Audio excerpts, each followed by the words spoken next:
British রাজপরিবারের চিকিৎসক William Gilbert প্রথম পর্যবেক্ষণ করেন যে পৃথিবী নিজেই একটি চুম্বক, যার উত্তর মেরু ভৌগোলিক দক্ষিণ মেরুর কাছাকাছি এবং দক্ষিণ মেরু ভৌগোলিক উত্তর মেরুর কাছাকাছি। আবিষ্কার আজ থেকে 4000 বছর আগে গ্রিসের ম্যাগনেসিয়া নামক স্থানে এক আশ্চর্য পাথরের সন্ধান পেয়ে যায় ম্যাগনেস নামে এক অতি সাধারণ মেষপালক। পাথরটি লাঠির মাথায় লোহার অংশকে শক্তভাবে ধরে রেখেছে।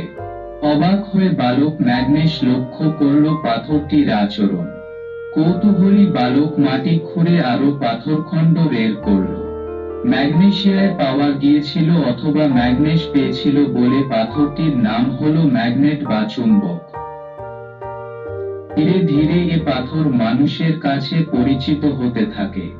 কৌতূহলী মানুষ খেয়াল করল দণ্ডাকার চুম্বক মুক্তভাবে ঝুলন্ত অবস্থায় সবসময় উত্তর দক্ষিণ মুখ করে থাকে। মানুষ পেয়ে গেল দিক নির্ণয়ের যন্ত্র বা কম্পাস। তাই দণ্ড চুম্বকের দুই প্রান্তকে উত্তর দক্ষিণ মেরু নামকরণ করা হলো।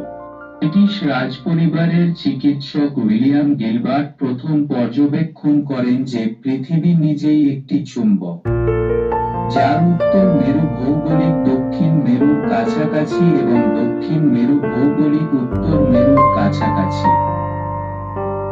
আমরা জানি চৌম্বকের বিপরীত মেরুদ্বয় পরস্পরকে আকর্ষণ করে। তাই কোনো চুম্বক নিয়ে আমরা যদি পৃথিবীর উত্তরে যাই তাহলে চুম্বকের উত্তর মেরু ভূপৃষ্ঠের দিকে হেলে পড়বে এবং ভূচুম্বকের উত্তর মেরু বিন্দুতে খাড়া হয়ে থাকবে। দক্ষিণ মেরুতে নিলে চুম্বকের দক্ষিণ মেরু আগেরবার উত্তর মেরুর মতো আচরণ। ঊনবিংশ শতাব্দীর আগে ভাবা হতো তড়িৎ ও চুম্বক ভিন্ন।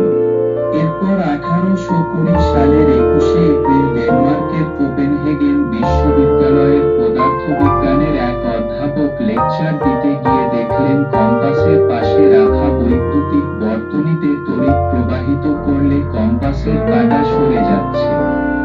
তিনি দেখলেন শুধুমাত্র তড়িৎ প্রবাহ থাকলে এমন ঘটে। তখন তার মনে হলো তড়িৎ প্রবাহ ও চুম্বকের মধ্যে সম্পর্ক রয়েছে। এটিই ছিল চুম্বকত্বের যাত্রায় প্রথম পদক্ষেপ।